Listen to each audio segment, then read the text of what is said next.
Shalom, salam damai, berkah dalam.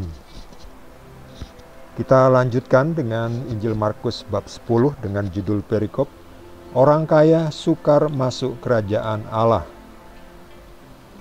Pada waktu Yesus berangkat untuk meneruskan perjalanannya, datanglah seorang berlari-lari mendapatkan dia dan sambil bertelut di hadapannya ia bertanya, "Guru yang baik, apa yang harus kuperbuat untuk memperoleh hidup yang kekal?" Jawab Yesus, "Mengapa kau katakan aku baik? Tak seorang pun yang baik selain daripada Allah saja. Engkau tentu mengetahui segala perintah Allah. Jangan membunuh, jangan berzina, jangan mencuri, jangan mengucapkan saksi dusta, jangan mengurangi hak orang, hormatilah ayahmu dan ibumu." Lalu kata orang itu kepadanya, "Guru, semuanya itu telah kuturuti sejak masa mudaku." Tetapi Yesus memandang dia dan menaruh kasih kepadanya, lalu berkata kepadanya, "Hanya satu lagi kekuranganmu.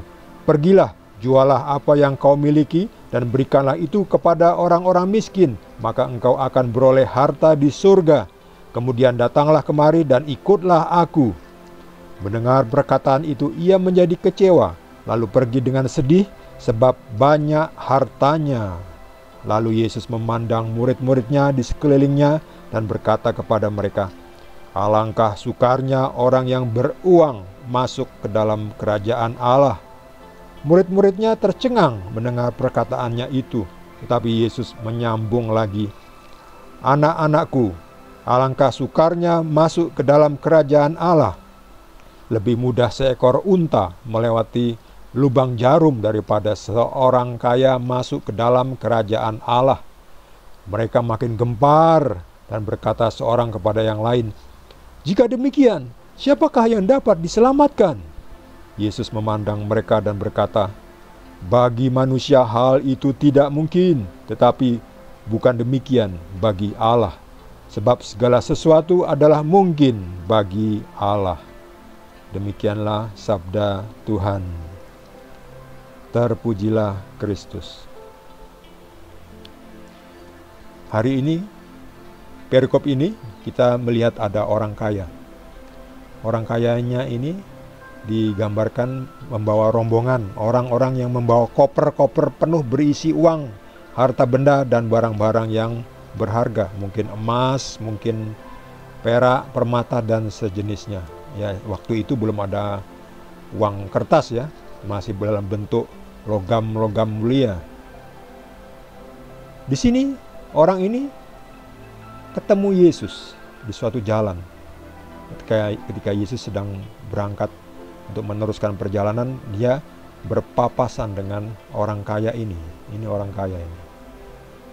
Lalu dia karena mungkin tahu, wah ini orang yang terkenal, lalu dia bertanya, "Guru, bagaimana memperoleh hidup yang kekal?" Guru yang baik bahkan dikatakan. Tapi Yesus mengatakan apa? "Mengapa kau katakan aku baik? Hanya Tuhan saja yang baik," kata Yesus. Bukan berarti Yesus bukan Tuhan, atau bukan berarti Yesus tidak baik. Kalau orang ini tahu bahwa Yesus adalah Tuhan, maka orang ini harus menyembah Yesus seperti Tuhan. Tapi mereka tidak sadar. Ya memang betul, yang tak seorang pun yang baik selain daripada Tuhan saja, ya betul.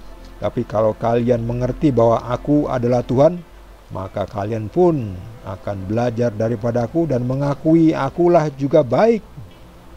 Ya ini betul ya. Cuman karena orang-orang ini tidak tahu bahwa Yesus adalah Tuhan atau Allah. Jadi ya Yesus ya baik memang. Yesus baik karena Yesus adalah Allah, karena Yesus adalah Tuhan. Dikatakan bahwa engkau tahu apa yang diperintahkan oleh Tuhan. Itu ada di 10 perintah Tuhan. Jangan mencuri dan seterusnya. "Oh ya Tuhan, oh ya Guru, semua itu telah kuturuti." Wah, ini ternyata orang ini sangat hidupannya sangat saleh, ya. Sangat taat. Semuanya itu sudah dipenuhi. Bayangkan. Coba siapa dari antara kita yang bisa 100% memenuhi, melaksanakan 10 perintah Tuhan dengan sempurna? Kadang Ya ada juga ya, tapi kan kadang susah juga ya. Kadang kita mengingini barang milik orang lain itu aja sudah melanggar perintah Tuhan. Jangan mengingini istri milik tetanggamu dan seterusnya ya. Itu kan susah ya untuk sempurna. Tapi ternyata orang kaya ini bisa sempurna. Tapi Yesus melihat, waduh ya betul juga ya yang dikatakan. Semua itu telah kuturuti sejak masa mudaku. Yesus tahu karena Yesus adalah Tuhan. Oh ya benar, orang ini memang sudah melakukan 10 perintah Tuhan. Tapi Yesus dengan penuh kasih mengatakan, kalau engkau ingin sempurna, satu lagi kekuranganmu. Jualah semua harta milikmu, berikan itu kepada orang miskin, dan sebagai gantinya engkau akan mendapatkan harta di surga. Ternyata orang ini gak sudi, kecewa karena hartanya saking banyaknya. Wah, kalau saya kasih ke orang miskin, saya dapat apa? Dia lupa bahwa dia akan mendapat harta di surga sebagai gantinya, di mana rayap dan ngengat tidak akan merusak, pencuri tidak akan mencuri harta itu. Tapi orang ini tidak bisa melihat secara surgawi, masih hidup dalam kedagingan. Ya semua kita masih hidup dalam kedagingan juga ya. Kita butuh duit tentunya ya. Kalau nggak ada duit kan bisa pusing 14 keliling ya. Pusing nggak punya duit itu. Apalagi nggak punya makanan kan. Nah, pusing kan. Mau kemana ya. Terpaksa harus mau mengemis. Mau ngemis aja malu. Jadi kan pusing itu. Makanya kita juga butuh duit, uang. Tapi maksud Tuhan bukan itu ya. Maksud Tuhan adalah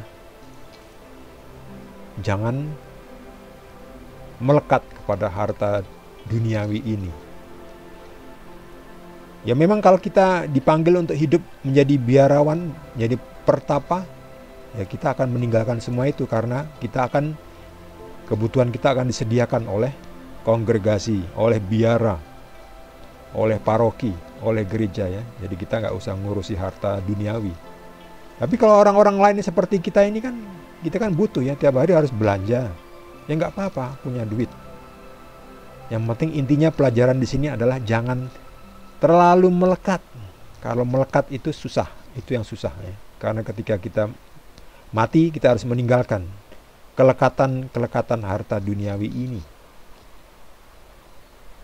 Di sini Yesus mengatakan, kemudian datanglah kemari dan ikutlah aku. Artinya Yesus memanggil orang ini untuk menjadi seperti ke-12 murid itu. Nanti jumlahnya menjadi 13. Tapi ya, dia nggak mau jadi jumlah murid Yesus tetap saja 12 ya, yang utama, yang inti ya, yang mungkin yang tambahan-tambahan yang lain juga ada banyak. Datanglah ke sini dan ikutlah aku. Ya tentu Yesus nanti akan menyediakan ya. Murid-muridnya ini kan disediakan makan, minum, pakaian oleh Yesus ya. Ya tentu dengan pelayanannya ya, dengan melayani orang-orang, komunitas itu, lalu Yesus disediakan oleh orang-orang yang dilayaninya itu ya, makanan, kebutuhannya ya dicukupi. Ya sekarang ini ya seperti gereja lah, seperti itu. Tapi orang ini tidak bisa melihat apa yang dimaksudkan oleh Yesus. Dia kecewa, lalu malah meninggalkan Yesus. Lalu Yesus berkata, susah. Orang yang punya banyak uang susah masuk ke dalam surga. Murid-muridnya jadi bingung, tercengang. Bahkan ketika Yesus bilang, lebih mudah seekor unta masuk lubang jarum daripada orang kaya masuk ke surga. Makin gempar. Mereka makin gempar ya. Kalau gitu siapa yang bisa diselamatkan ya Tuhan? Kalau orang-orang seperti kita ini lebih gampang unta melewati lubang jarum, nah kita sendiri nggak bisa melewati lubang jarum ya. Ya untunglah Yesus memberikan ketenangan. Bagi manusia tidak mungkin, tapi bagi Tuhan mungkin. Artinya Yesus menawarkan kemungkinan menjadi mungkin. Yesus menawarkan jalan untuk bisa melalui lubang jarum itu. Jadi kita tidak perlu jadi unta untuk bisa lewat lubang jarum. Karena dikatakan unta aja bisa masuk lubang jarum. Ya, bisa nggak kita? Kita nggak bisa ya. Tapi dengan Yesus kita bisa melewati lubang jarum itu. Ya tentu dalam arti kiasan ya. Ini bukan arti harafiah. Kita nggak perlu melewati lubang jarum untuk apa? Jadi pengikut Yesus juga harus cerdas, harus pintar, harus ngerti, harus paham. Yesus menawarkan jalan. Bagi manusia memang tidak mungkin, tapi bagi Tuhan adalah mungkin. Maka itu ikut Tuhan Yesus supaya kita bisa masuk surga. Bagi saudara yang mendapat tambahan pencerahan, boleh juga berbagi dengan kita semua. Yang belum subscribe, jangan lupa di subscribe. Kita akan lanjutkan dengan perikop berikutnya, masih dari Injil Markus bab 10. Terima kasih. Tuhan Yesus berkati kita semua.